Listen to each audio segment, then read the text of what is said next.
I know what you're thinking. Marvel's Deadpool and Wolverine is poised to hit theaters this July. So here comes the Joe Blow train getting us hyped for some revisited pieces of the X-Men and Deadpool franchise. Let's f***ing go. Perhaps you're right. Or perhaps we can reinforce 2017's Logan, directed by James Mangold, as being another movie in the comic book realm that redefines the genre as we know it. After 2008's The Dark Knight, directed by Christopher Nolan, the proverbial superhero cape was almost impossible to fill in terms of overall execution due to the worldwide success of Nolan's second entry in the Dark Knight trilogy. I think this is why it's still to this day referred as the best comic book film of all time. Would it be fair to say that without Logan, there would be no Deadpool and Wolverine? That's an iffy question considering just how mind-blowing Logan was. You're waiting for me to die. Not only did it give Hugh Jackman an actual representation of Weapon X in a gritty, mature adult context, but it showed a vulnerability we were waiting to see to our favorite ass-kicking mutant. An aging, dying Wolverine that has one last fight left in him, even when all hope is lost. I mean, he does all this while shouting F-bombs and carving up enemies in true barbaric fashion over the course of the film, which is what makes Logan even better. It gives off the impression of a grand western told through the lens of a comic book film. There's just one small problem. Logan was stripped of everything superhero in nature and replaced with the most human portrayal of a superhero to date. Sure, he's still impenetrable to bullets, to an extent. He still has superhero powers, even when they're failing him, and he's more crotchety than ever. And I am not taking it. Don't fucking hit me! Don't hit me! But it's the message conveyed to the viewer that makes this another transcending event in comic book cinema.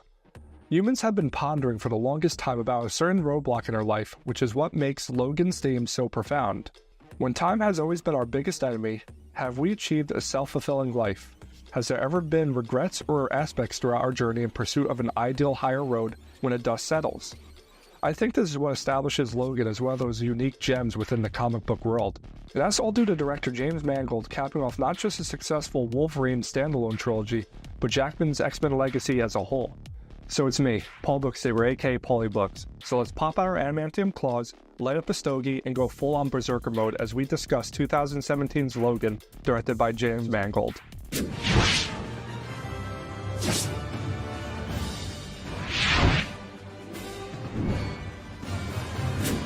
We could all be honest to say superhero films tend to be extremely predictable.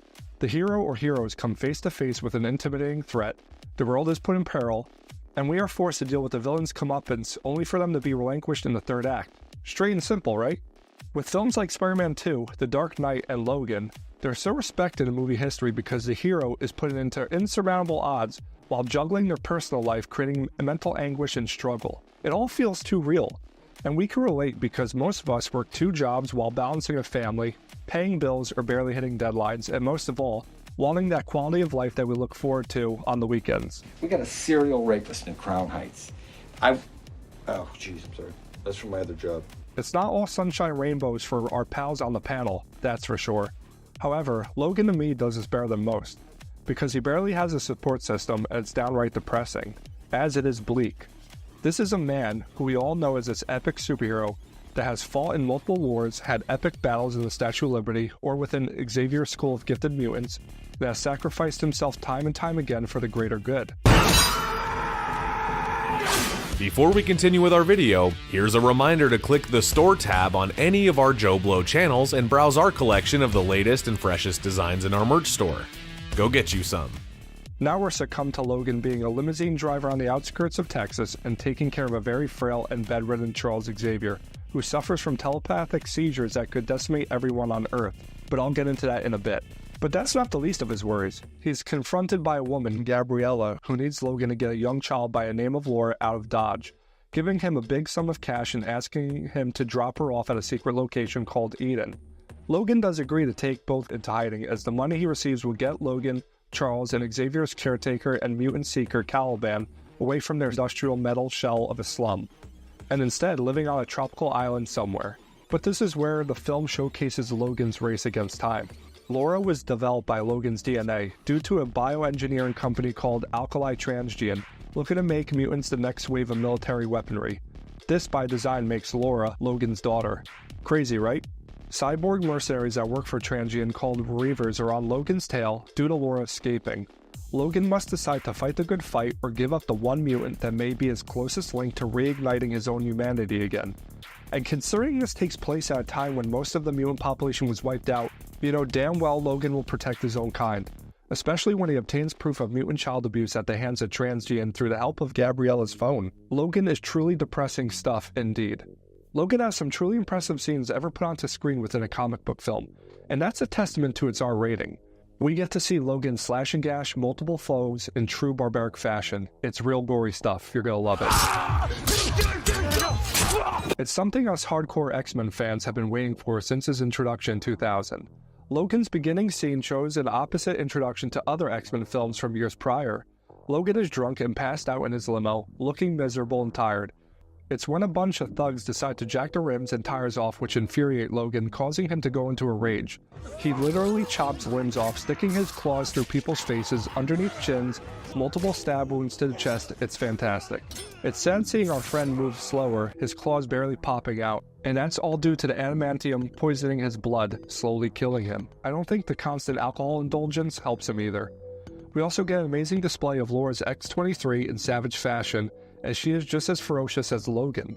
She's incredibly fast, incredibly agile, and possesses claws from her feet. When the Reavers track Logan and Laura down, Laura decimates all of them, spinning and jumping her way through the pack of cyborgs and turning most of them into chum. There's also an amazing set piece involving Logan going up against his clone X-24 at a family farm. X-24 is like Logan, however mindless and sadistic. It's as if X-24 is full-blown berserker rage while Logan could control his rage if it came to it. What we get in this battle is tons and tons of blood, some nasty stabbings and gashes, and most of all, Logan knowing he is completely outmatched. It's a damn shame that the family that took Logan, Xavier, and Laura in that night were all killed in horrific fashion due to the Reavers being on their tail and using X-24 and Caliban to their discretion. And also, while on this fateful trip, we end up in Oklahoma City at a casino where Charles Xavier endures a telepathic seizure during a standoff with the Reavers. Everyone is under Xavier's control, resulting them to freeze up. It seems they're all in traumatizing pain. Logan, while in severe pain, clawing his way down the hotel hallway straight out of a scene in Inception, hoping to get Charles and give him his medication. It's truly phenomenal stuff as he slowly sticks his claws in the Reavers, killing them, and supplying Charles his medication to alleviate the seizure. It's a nail-biting, intense scene. Let's not forget the grand finale. A massive brawl between Eden's mutants who possess Omega-like powers and the leftover Reavers led by Boyd Holbrook's Donald Pierce and mad scientist Xander Price. It also gives us a rematch between Logan, who is pumped full of adrenaline, and X-24. Prior to that, Logan was straight up delivering a massacre for the ages in classic Wolverine form, harkening back to his earlier X-Men films. Logan knows this last stand will have to be him coming out on top by any means necessary. X-24 took Charles Xavier's life earlier in the film and will continuously hunt down Laura if Logan perishes during this matchup. This battle was just as grueling as the first. Both X-24 and Logan are taking serious blows, Logan growling through each stab and being thrown around like a rag doll. It's something us fans aren't used to seeing much from Wolvie. It's only when Logan is impaled and about to get killed that Laura takes Logan's gun, which has an adamantium bullet in it, and shoots X-24, killing him. That bullet was teased throughout the film as it was Logan's way out and onto greener pastures. In all honesty, there was no dry eye in the theater when I watched it. It also cemented Hugh's legacy as the ultimate portrayal of Wolverine after appearing in 8 other X-Men films. The acting is exceptional in this movie, which embraces the most grounded aspects that are more outside the comic book realm. It's downright robbery when both Hugh Jackman and Sir Patrick Stewart weren't nominated for any Oscar. Even Daphne Keene's Laura was on top of her game here, but clearly, this is Hugh Jackman's film. He is a man that has lived through centuries of pain, trauma, and clearly cracking at the seams. He lost all hope in humanity looking for a way out, with zero fucks to give, and Jackman stated he wanted this film to be a mix of Unforgiven, The Wrestler, and Shane, a classic Western film which plays on a hotel TV that Charles and Laura are watching in Oklahoma City. Logan has a critical score of 93% and an audience score of 90%. It also grossed $619 million worldwide off a budget of $97 million. Big money, and even more eye-opening that it was an R-rated superhero film from a character that mostly appeals to children and teenagers. Logan is a true superhero masterpiece that deserves its place on the Mount Rushmore of comic book cinema. It's a captivating drama that pays homage to the westerns of yesteryear and those lone gunslingers that spent their days traversing the countryside on the beaten path towards redemption. Logan fits his narrative poetically while also exposing himself as a man with severe vulnerabilities towards the end of his journey. We've seen this all too much before in cinema with movies like Man on Fire, Leon, Paper Moon, or even Little Miss Sunshine. Logan also plays like the Last of Us video game time to time, echoing the relationship between Joel and Abby. I don't care what anyone says, Hugh Jackman would have been the perfect Joel, but Pedro Pascal does just fine.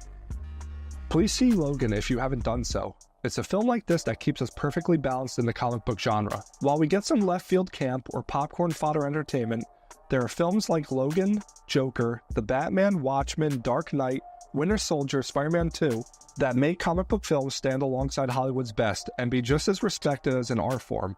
There will be a day when the Academy Best Picture award goes to a comic book film. We've seen several films already get nominated for the prestigious award like Joker and Black Panther. It's only a matter of time when they actually win the award. Until then, fuck off, Martin Scorsese.